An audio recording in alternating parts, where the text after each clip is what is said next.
autores de los libros por la confianza y asimismo al Observatorio de Religiosidad Popular por permitirnos gestionar estos espacios y que ustedes también hayan tenido confianza de presentar sus investigaciones. Damos la bienvenida entonces a los presentadores y vamos a iniciar dándole la palabra a cada uno de ellos para que nos puedan compartir sus apreciaciones sobre esta investigación, que en general trata sobre la piedad popular y ritos funerarios en la Sierra Sur de Oaxaca, de manera específica en Miahuatlán. Y bueno, pues yo desde que revisé el título, a mí me parece sumamente importante esta aportación, puesto que sabemos que los estudios para la Sierra Sur pues han sido escasos, a comparación de otras zonas geográficas que son los valles centrales, la costa o la Mixteca. Entonces, bueno, pues de entrada consideramos y felicitamos a la autora por esta investigación y sobre todo también por el tema, ¿no? Entonces, bueno, es importante mencionar que este libro pertenece a una colección originados dentro del Observatorio de Religiosidad Popular. El observatorio cumple 10 años de su fundación, el cual fue el 31 de octubre del 2014, y este es el libro número 5. En general, este espacio, que es el observatorio, ha sido pues un espacio importante para todos los interesados respecto al estudio de los fenómenos populares de expresión religiosa, y bueno, pues todo esto se debe al arduo trabajo que ha hecho el doctor Ramiro Gómez, que aquí también está presente, que ha sido el creador, ¿no?, de este foro. Bueno, pues vamos a iniciar dándole la palabra al maestro Alejandro Gabriel Emiliano Flores. Él es maestro en Pastoral Urbana por la Universidad Católica Lumen Gentium, licenciado en Psicología Social por la Universidad Autónoma Metropolitana, coordinador e investigador docente de la Maestría en Pastoral Urbana en la Universidad Católica Lumen Gentium, coordinador editorial de la revista Puertas Lumen Gentium y miembro fundador del Observatorio de Religiosidad Popular Alonso Manuel Escalante y de la Red Pastoral Urbana Ecuador. Autor de varios artículos sobre pastoral urbana, representaciones sociales, religiosidad popular, identidad social urbana. Y bueno, pues también el día de ayer se presentó también un libro sobre religiosidad popular urbana, del que fue coordinador. Y bueno, algunos de sus textos han sido publicados en inglés y alemán. Vamos a darle la palabra. Bienvenidos a todos.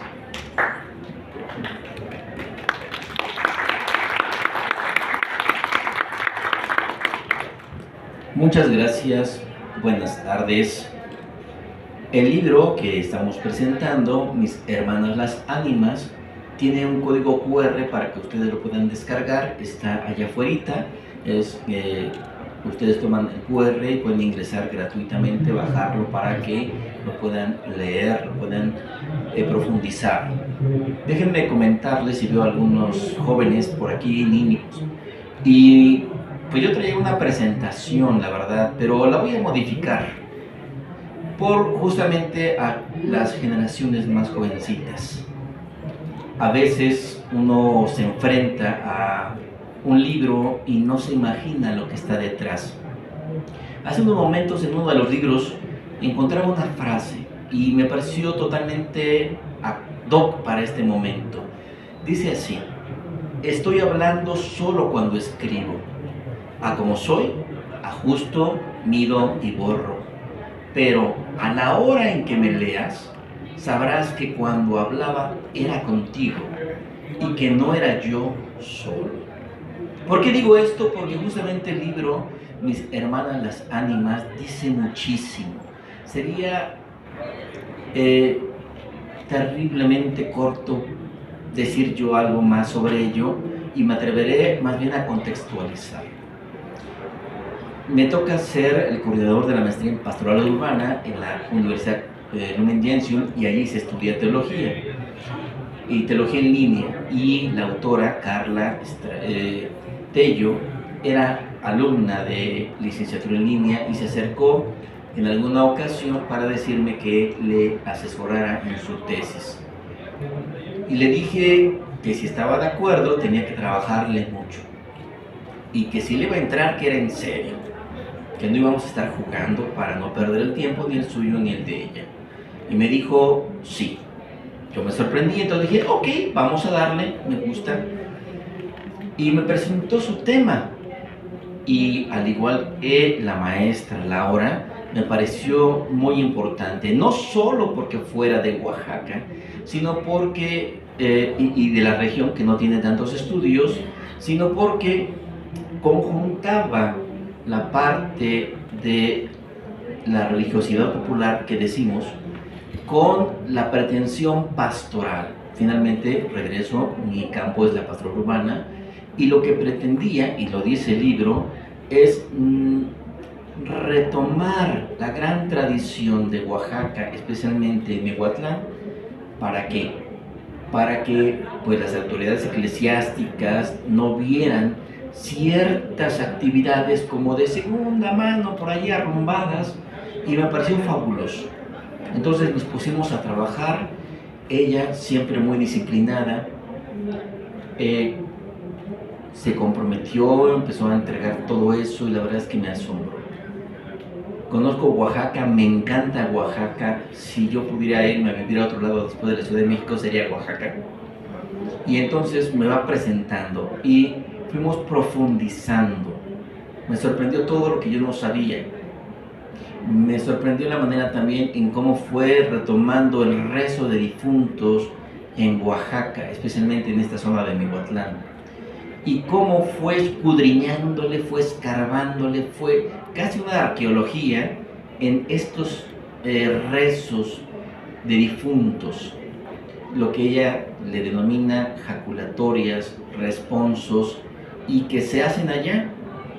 De pronto algunos de la iglesia piensan que eso pues es para la gente sencilla, la que no tiene tanta cultura, como si el cristianismo fuera meramente de intelecto, como si fuera meramente gnóstico para a los grandes iluminados y no fuera de la vida diaria.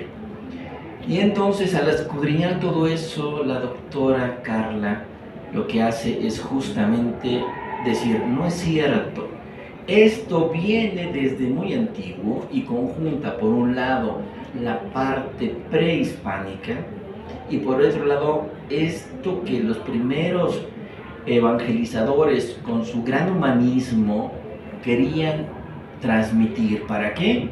Justamente para que los indígenas no fueran tratados como animales, no fueran tratados como de falta de humanidad. Y va haciendo esa recopilación y la verdad el resultado ha sido fabuloso. Ya desde la tesis me encantó tanto que me tomé el atrevimiento, y así lo digo, sin consultarle a la doctora, de presentarlo al ORP como un tema importante. A lo que el doctor Ramiro dijo, me gusta, vamos a ponerlo en programa de radio. Me acuerdo que dijo eso, y se puso de acuerdo con la doctora. Me invitaron, la verdad es que yo estaba chismoso ahí nomás. Y creo que les gustó muchísimo que le propusieron a la doctora que se publicara. Entonces, ese poquito a poquito fue haciéndose grande, grande, grande, y de un texto que no tenía esas pretensiones, ahora lo tenemos para leer. Y desde luego, si tienen el QR, ahorita mismo lo pueden bajar, lo pueden ojear, tiene imágenes, tiene muchísimas cosas que enriquecen una visión de este trabajo etnográfico, religioso, pastoral, teológico, que van a disfrutar muchísimo. Yo quiero ya quedarme callado porque hay muchísimas cosas que quisiera decirles, pero mejor les dejo con la doctora para que presente su trabajo y los enamore, como a varios de nosotros ya nos ha enamorado, y que ojalá las nuevas generaciones vean que con sí trabajo, con compromiso, pero con lo que son ustedes, pueden sacar adelante un libro. ¿Por qué? Porque ella es de Oaxaca, la autora, ella es de Oaxaca, y de lo que vivía al diario es de lo que escribe. No es otra cosa. Sí, lo hace sistemático, lo hace en estructuras, pero es de lo que vive. Entonces aquí en la Ciudad de México hay mucho, y en cualquier parte del país hay mucho de la vida cotidiana que se puede escribir con estructuras, con metodología, y puede resultar un libro como este. Les invito pues a que revisen sus vivencias, sus memorias, a sus abuelos, a sus papás, sus tradiciones, cómo hacen la comida, cómo rezan, y de ahí surja otro libro tan encantador como este. Muchas gracias.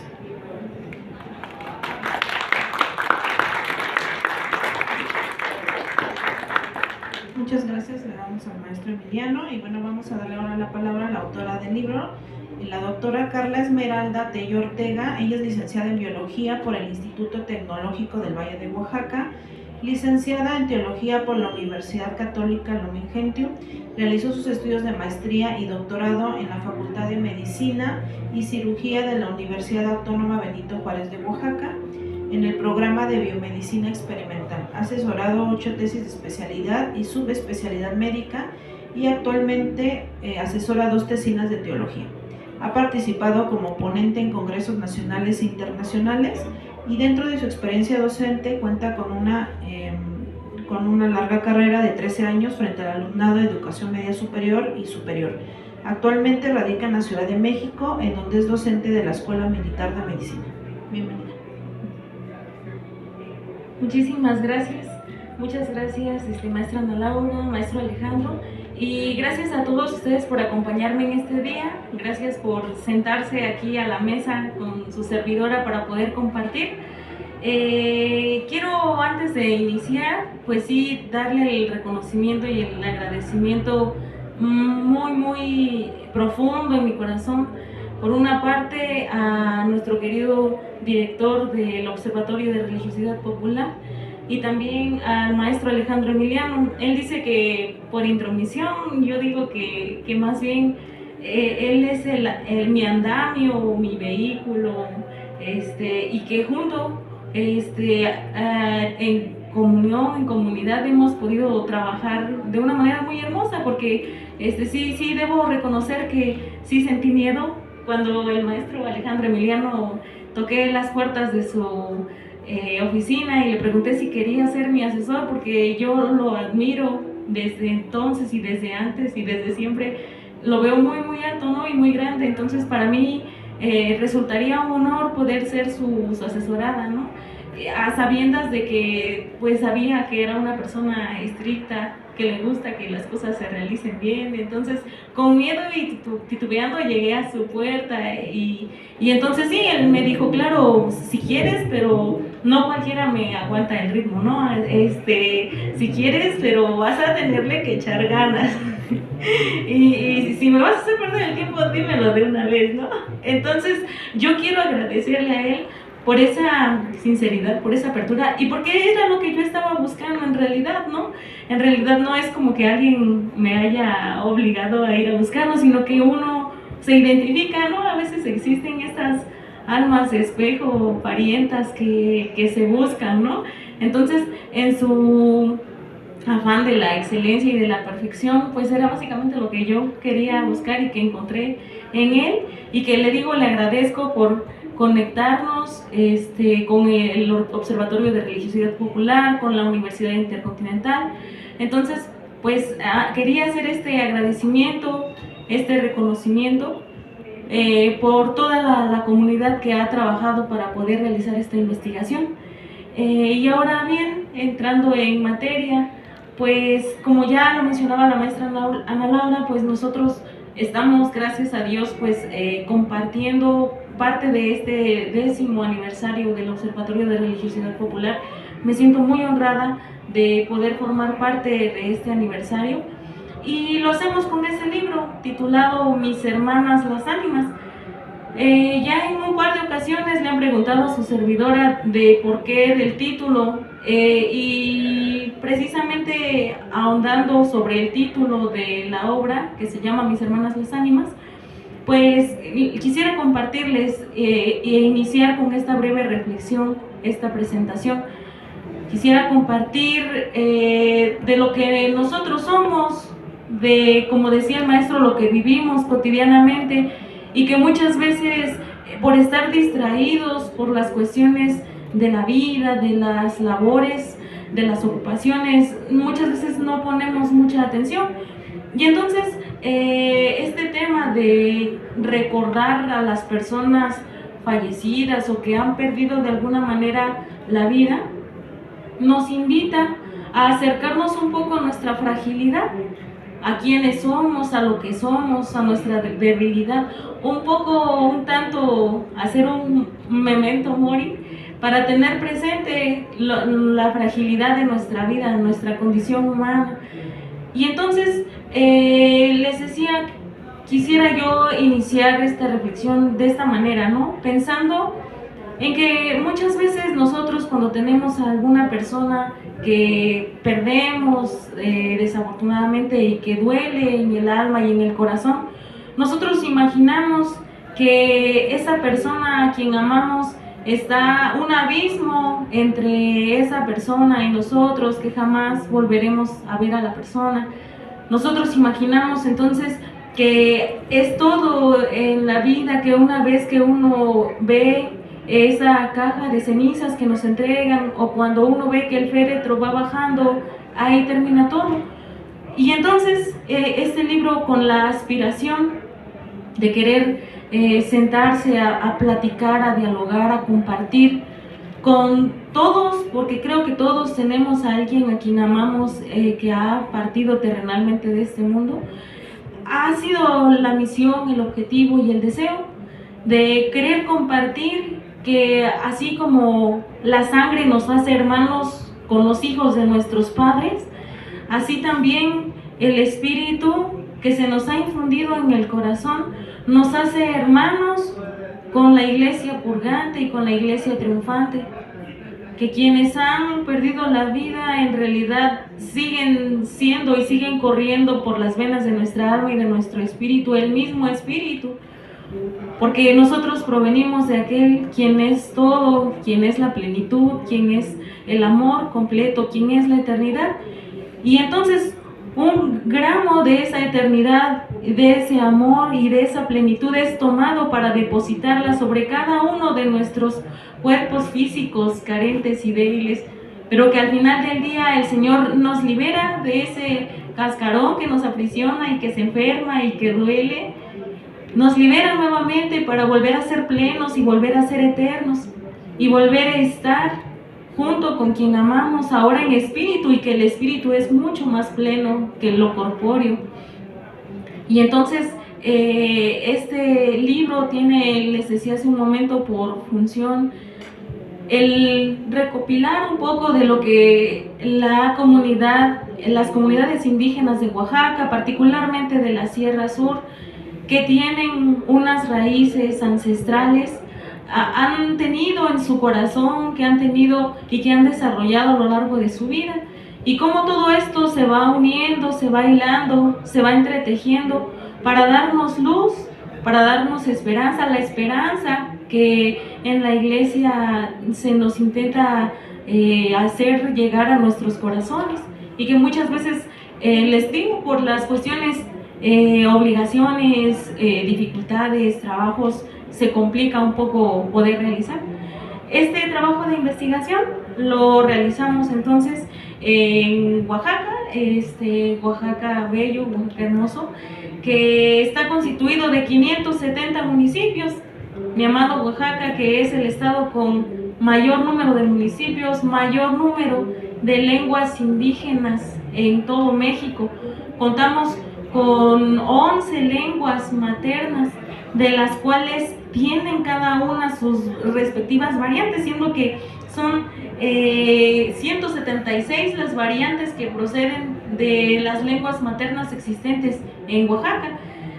Una riqueza cultural, étnica, una riqueza gastronómica, una riqueza de biodiversidad inmensa, y que en cada una de esas comunidades, en cada una de esas 11,000 comunidades de hecho que conforman a Oaxaca, va dando un tinte, va dando un granito más de pureza del diamante, que es lo que hace a Oaxaca.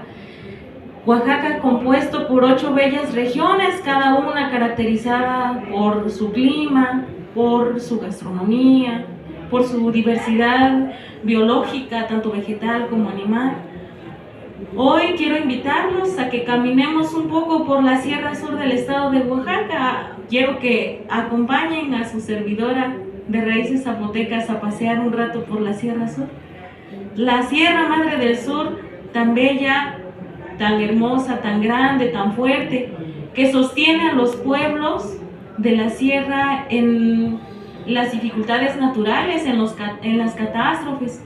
La Sierra Madre del Sur que cobija y que protege con su rebozo a las comunidades que están a las faldas, porque detrás hay un mar que alimenta a las tormentas y a los ciclones, pero que la Sierra Madre del Sur cobija en sus faldas a todos estos pueblos, a todas estas personas, en el mayor porcentaje que son comunidades indígenas con muy escasos recursos. La Sierra Sur, entonces, les mencionaba, está empapada, está permeada por la cultura zapoteca. Se sabe particularmente de el estudio de Miahuatlán, que es en donde se realizó este trabajo de investigación, que fue poblado para aproximadamente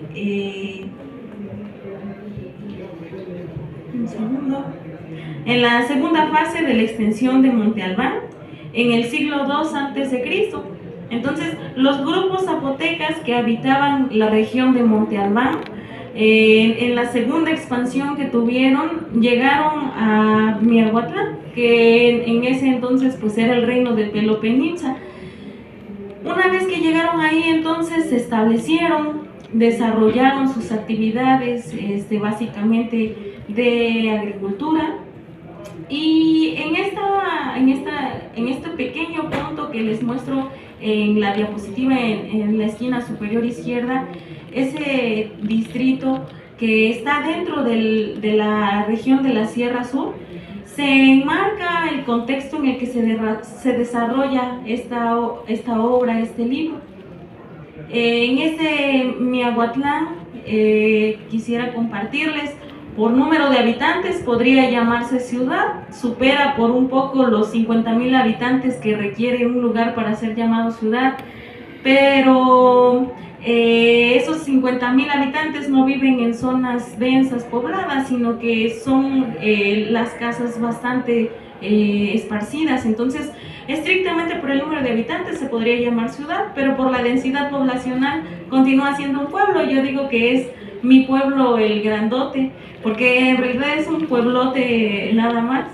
Entonces, en este pueblote, fíjense que algo que se vive a diario, que es el pan de cada día, y que de hecho deja perplejos a los que llegan a vivir ahí, a los sacerdotes que llegan a realizar su misión, es precisamente la muerte.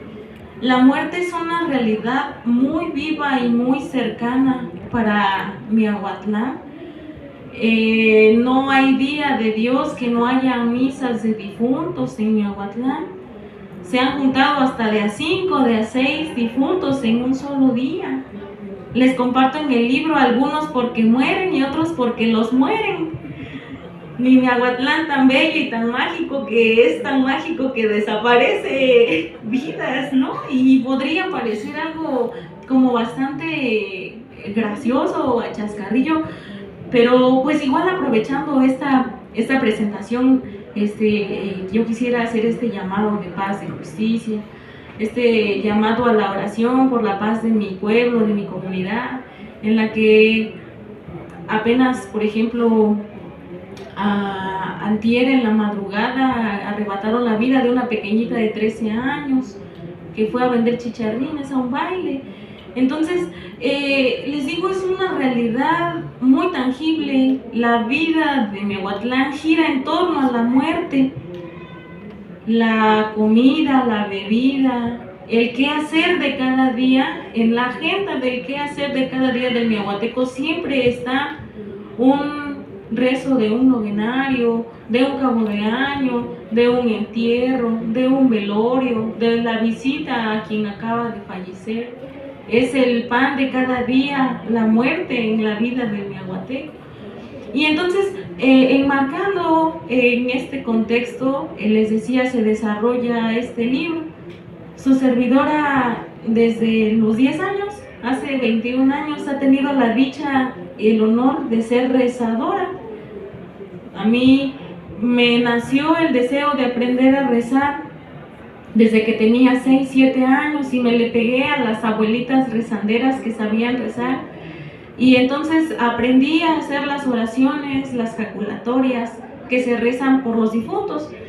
En este devenir del aprender a rezarle a los difuntos, nació en mi corazón un sentimiento muy fraterno por mis hermanas las ánimas.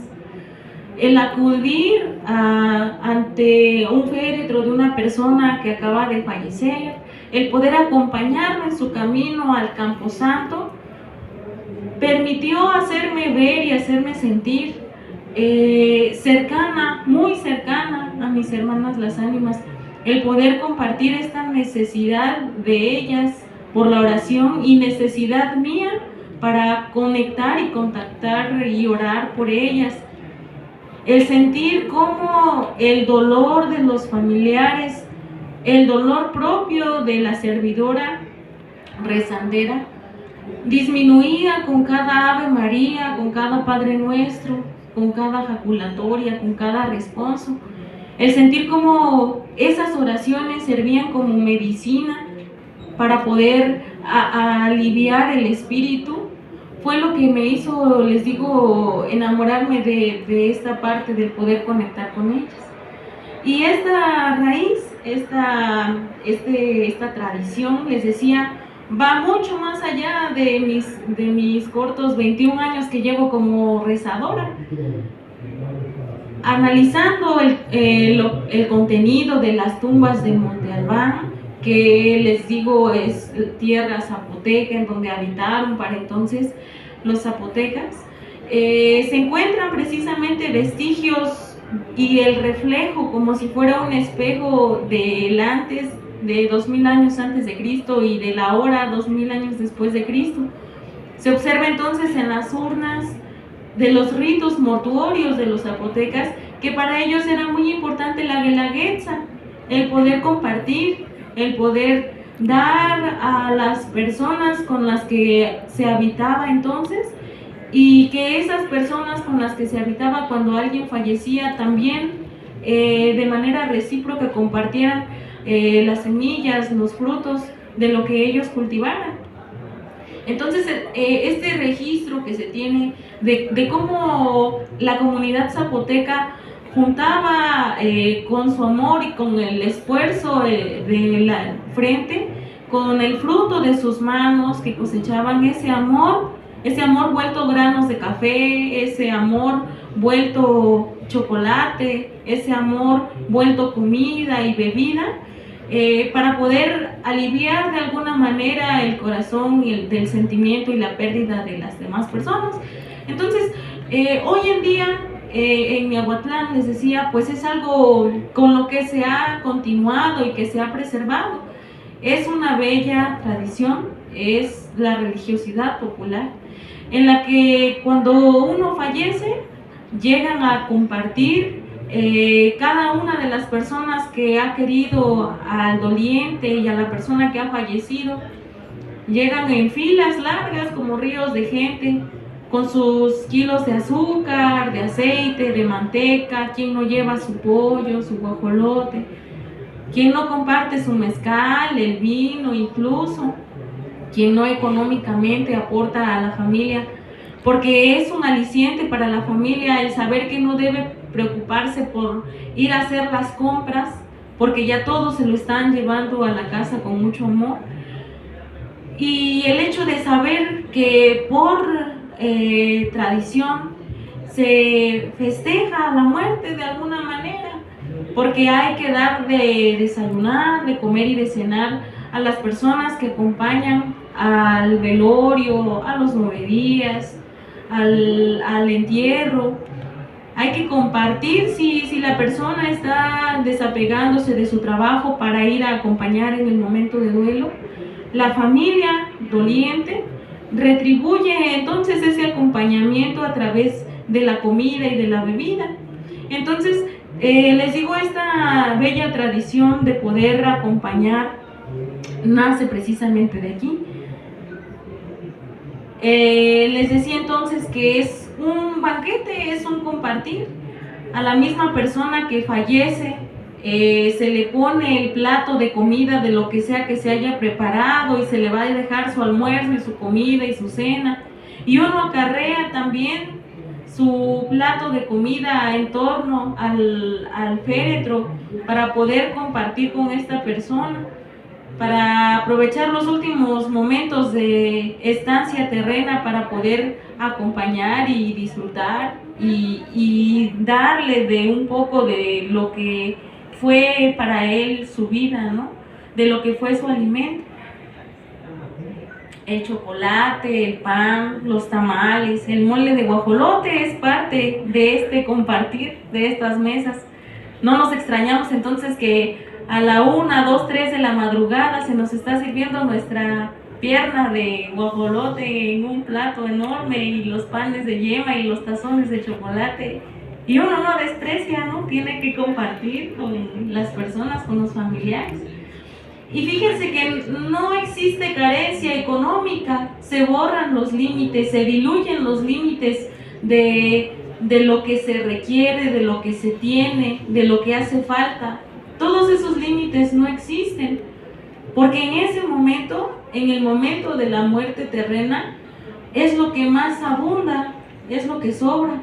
La comida, la bebida, quien ayude a hacer las cosas, quien comparta su música para poder alegrar a la persona que está atendida y alegrar a los familiares y recordar con la música que gustaba. Entonces, pueden ustedes observar en las fotografías que les comparto, quienes tienen mucha capacidad económica, pues podrán contratar a muchas bandas y cargar con decenas de flores y de coronas. Aquellas personas quienes son de escasos recursos, pues a sus posibilidades podrán también contratar su música y contar con sus flores, pero no le falta en Miahuatlán a un solo difunto su banda, su trío, su mariachi.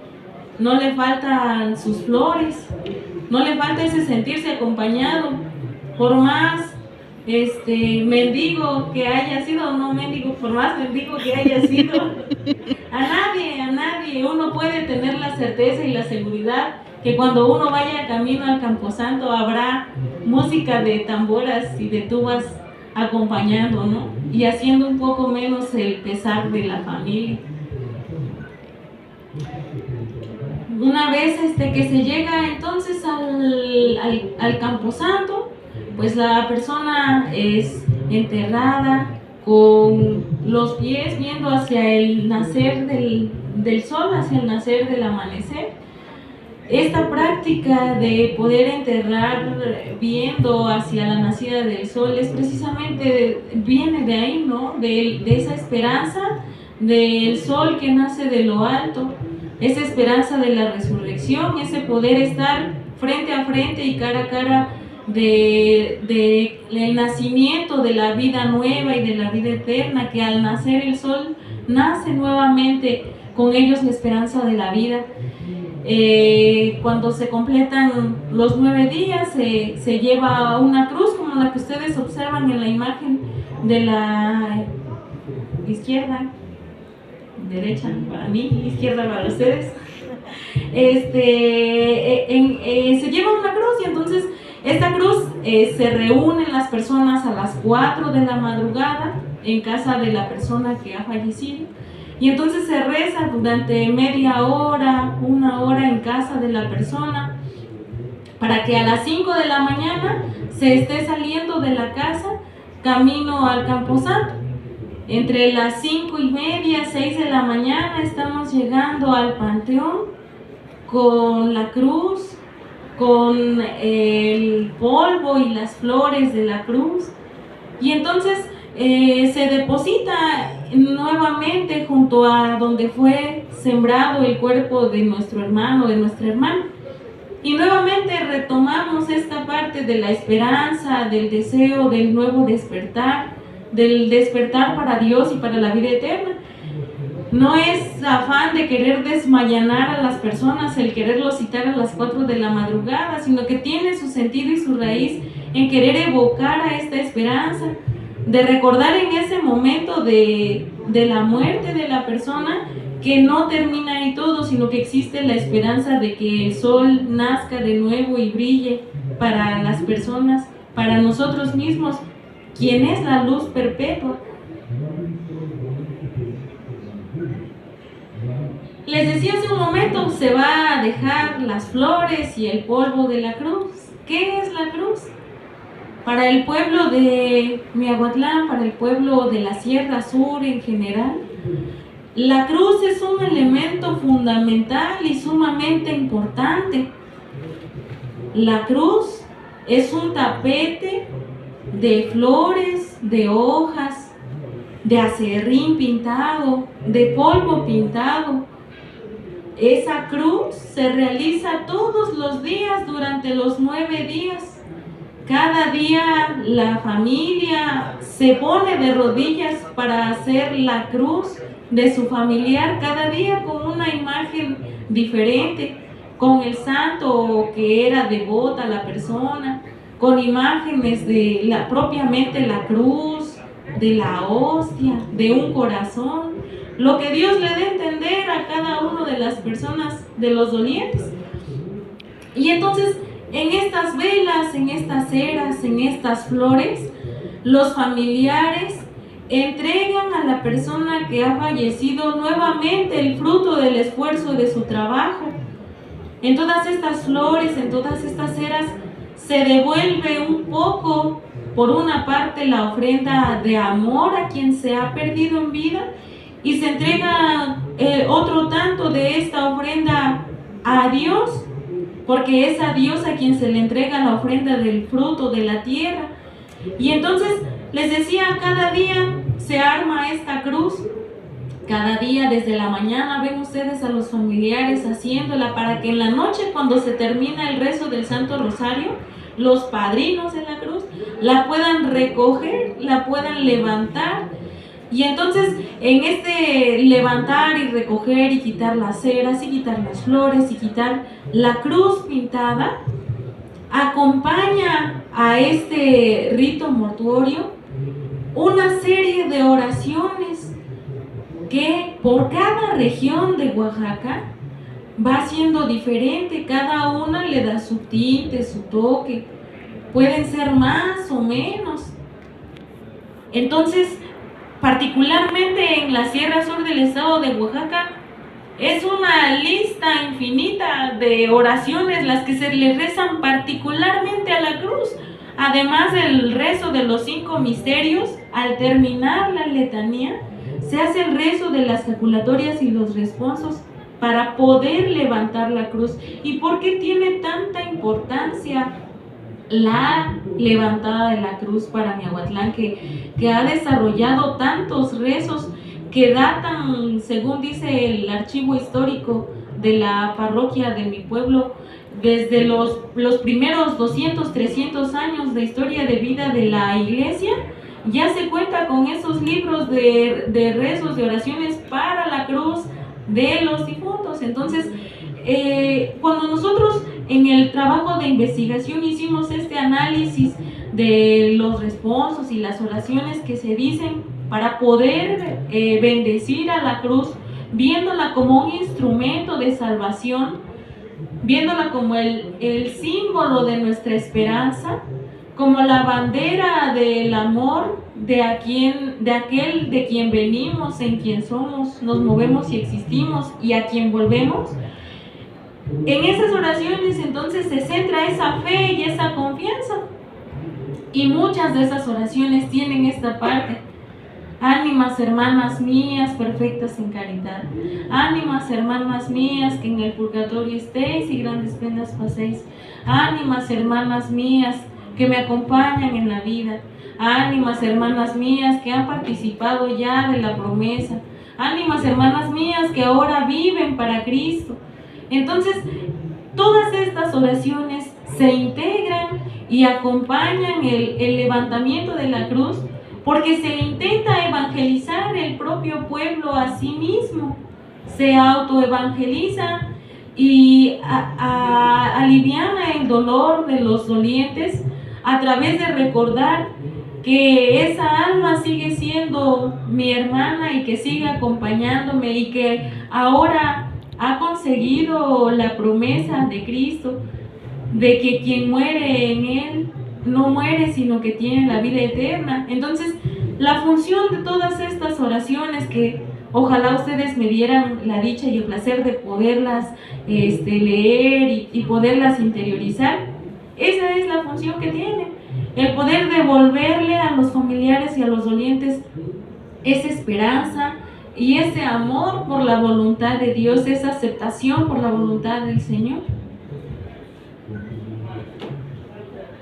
Quisiera compartir que dentro de estas prácticas se considera como piedad popular, pues a todas estas caras, todas estas facetas que los pueblos, que las comunidades tienen, todos estos bellos rostros. El Papa Francisco dice que la religiosidad popular es el polígono que con muchísimas caras da el rostro configurado de Cristo en la iglesia. Entonces, cada pueblo, cada etnia, cada grupo, cada población, al realizar estas prácticas de religiosidad popular, abona un poco más al rostro vivo de Cristo en la tierra. La promesa de la Jerusalén celestial aquí en la tierra a través de esas prácticas. Hay una frase muy hermosa que se nos comparte en el documento de Aparecida que dice que la religiosidad popular es el precioso tesoro de la Iglesia Católica en América Latina, que porque la piedad de los pueblos refleja una sed de Dios que solamente los pobres y los sencillos pueden conocer. Decían hace un momento, es que muchas veces se piensa o se cae en el error de pensar que solamente aquellas mentes leídas y estudiadas tienen la capacidad de hacer teología, de interiorizar cosas espirituales elevadas como la escatología. Y en realidad vemos que esa religiosidad popular amamanta a los pueblos, que la fortalece tanto en su necesidad de Dios, en su hambre, en su sed de Dios, que llena, que satisface, que acompaña, que acrecenta. En este acompañar la iglesia, que es madre y que es maestra, entonces no deja desprovistos a los pueblos y a las comunidades que tienen carencia de evangelizadores. Les compartía a los hermanos de la Universidad Lumen Gentium hace un par de días, es que hay comunidades en Oaxaca en donde no tienen un sacerdote, no tienen una religiosa, no tienen un ministro extraordinario. No hay quien les hable de Dios y tienen sed y necesidad de aprender a amar más a Dios y de saber más de Dios, pero no hay quien les hable de Él. Solo hay una misa una vez al año, cada que es la festividad del pueblo. Entonces, solo una vez al año pueden recibir ese poder escuchar, de el poder saciar su necesidad y su sed de Dios. Entonces, la piedad popular, las prácticas de religiosidad popular, entonces, son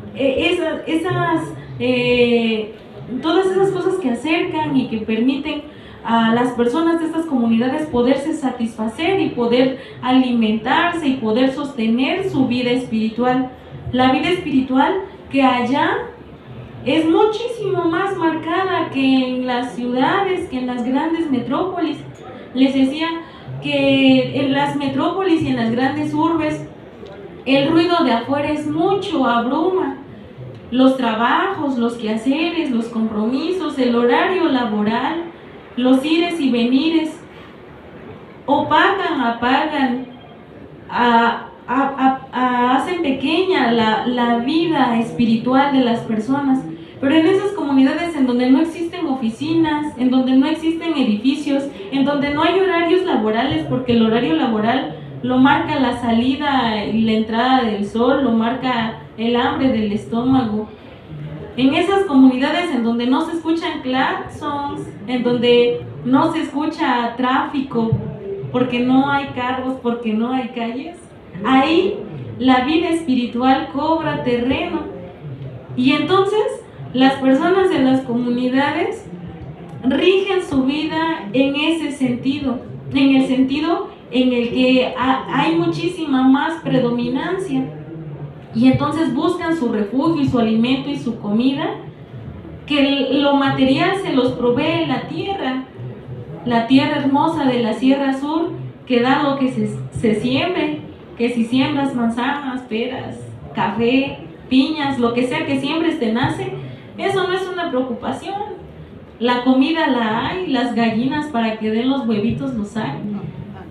De lo que sí se carece y de lo que sí se ocupa es de la parte espiritual. Entonces es precisamente en estos actos y en estas prácticas de piedad popular en donde ellos ven saciada esa necesidad, en donde su espíritu se apacienta, se calma, en donde respira, al poder tener la conciencia del saberse amados y del saberse parte y del sentirse identificados como ser de propiedad de un Dios.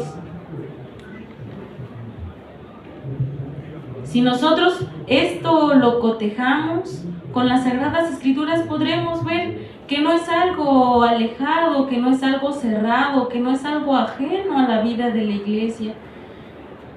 Dice San Pablo, vivir es Cristo y morir es una ganancia. Y también